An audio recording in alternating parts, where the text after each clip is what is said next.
Hello friends, welcome to Alnoor learning Urdu through Telugu ద్వారా ఉర్దూ నేర్చుకోవటం lesson number 19.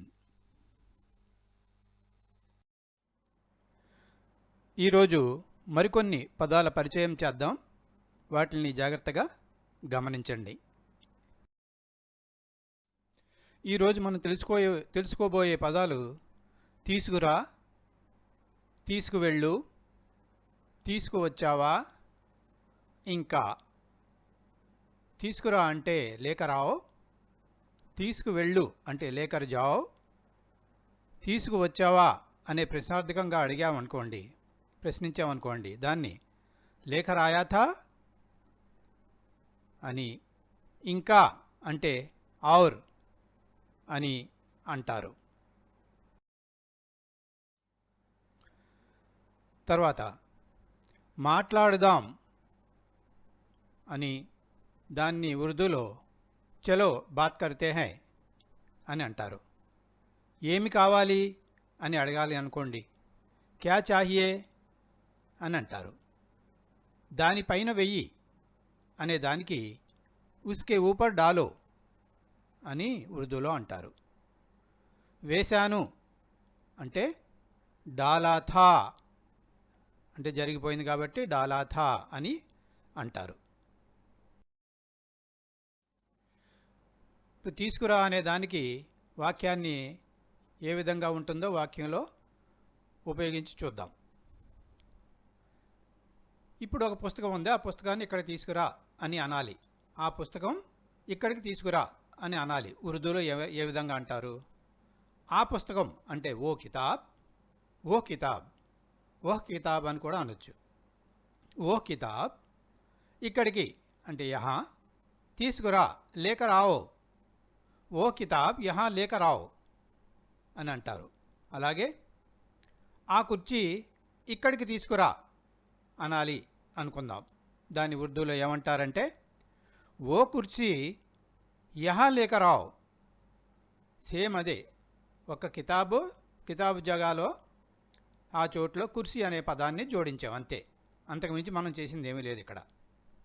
ఆ కుర్సీ ఇక్కడికి తీసుకురా, ఓ కుర్సీ అంటే ఆ కుర్సీ, ఇక్కడికి అంటే యహా, తీసుకురా అంటే లేకరావు అనే జవాబు వస్తుంది.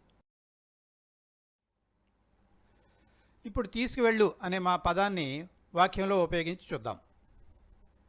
ఈ పుస్తకం ఇక్కడి నుంచి తీసుకువెళ్ళు అని అనాలి. ఉర్దూలో చెప్పాలి. దాన్ని ఏ విధంగా అంటాం?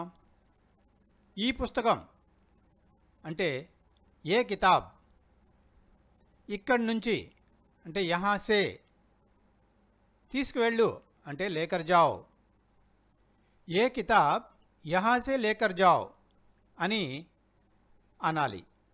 అలాగే ఈ కుర్చీ తీసుకువెళ్ళు అని మామూలుగా ఇక్కడి నుంచి అక్కడి నుంచి అనకుండా ఈ కుర్చీ తీసుకువెళ్ళు అంటే ఇక్కడి నుంచి ఈ కుర్చీ తీసుకువెళ్ళు అని చెప్పడం అనమాట. మామూలుగా సింపుల్గా మనం ఏమంటాం? ఈ కుర్చీ తీసుకువెళ్ళు అని అనగానే దాన్ని ఉర్దూలో ఏ విధంగా అంటారంటే ఏ కుర్చీ అంటే ఈ కుర్చీ, లేకర్ జావ్ తీసుకువెళ్ళు అని సింపుల్గా మనం చెప్పొచ్చు. ఇప్పుడు తీసుకువచ్చావా అనే మా పదాన్ని అడగాలి. ఏదన్నా వస్తువుని తీసుకువచ్చావా అని అడుగుతాం కదా, దాన్ని పుస్తకాన్నే ఎగ్జాంపుల్గా తీసుకొని ఆ పుస్తకం తీసుకువచ్చావా అని అడిగామనుకోండి, దాన్ని ఉర్దూలో ఏ విధంగా అనాలి?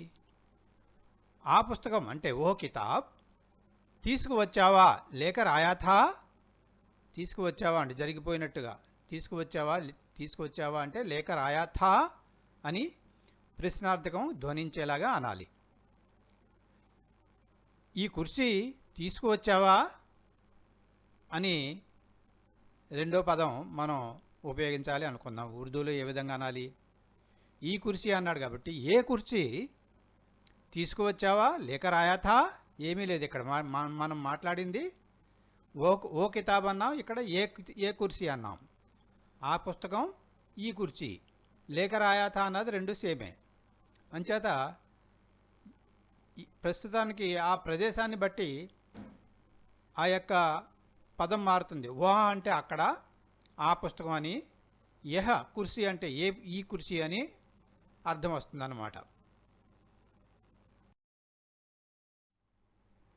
ఇప్పుడు ఇంకా అనే పదాన్ని ఉపయోగించి మనం వాక్యాలు తయారు చేస్తున్నాం. ఇప్పుడు ఒక 2 వాక్యాలు ఇంకా ఉపయోగించి చేద్దాం.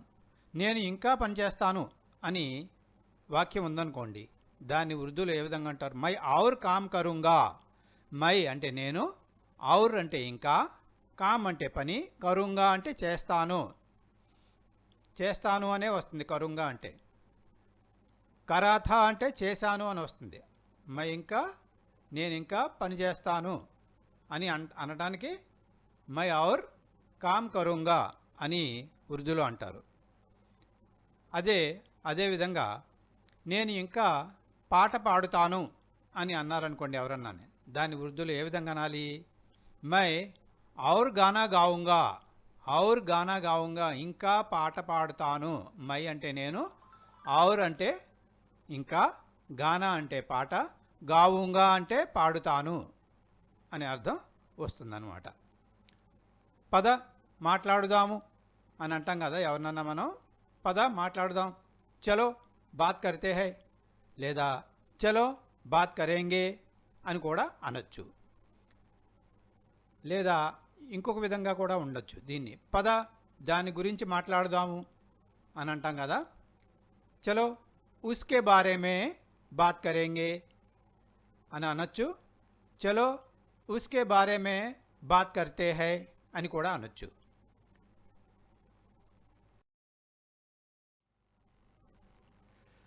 ఏమి కావాలి అని ప్రశ్నించాలి అని అనుకుందాం. క్యా చాహియే అని అడుగుతాం కదా. మీకు ఏమి కావాలి అని అడగాలంటే ఆప్కో క్యా చాహియే అని కూడా అనొచ్చు. తుమ్కో క్యా చాహియే అని కూడా అనొచ్చు. తుఝే క్యా చాహియే అని కూడా అనొచ్చు. ఏకవచనం ఉపయోగించి తూ లేదా తుమ్ ఉపయోగించి కూడా మనం క్యా చాహియే అంటే ఏమి కావాలి అనే మాటను ఉపయోగించి మనం వాక్యాలు తయారు చేయవచ్చు. దానిపైన వెయ్యి అని అనాలి అనుకుందాం. ఉస్కే ఊపర్ డాలో. ఉస్కే అంటే దాని, ఊపర్ అంటే పైన, డాలో అంటే వెయ్యి. దానిపైన వేశాను అని అనాలి అనుకుంటే ఉస్కే ఊపర్ డాలా థా. ఉస్కే ఊపర్ డాలా థా, దానిపైన. ఉస్కే అంటే దాని, పైన అంటే ఊపర్, డాలా థా అంటే వేశాను, జరిగిపోయింది కాబట్టి. Thank you friend. ఈ రోజుతో ఈ వీడియోని ఇక్కడితో ముగిద్దాం. మీకు ఏమైనా డౌట్లు కానీ లేదా ప్రశ్నలు కానీ ఉంటే తప్పనిసరిగా కామెంట్స్ రూపంలో అడగండి. మీ ప్రశ్నలకి సమాధానాలు తప్పకుండా ఇస్తాను. అంతవరకు సెలవు మరి. Good bye friend.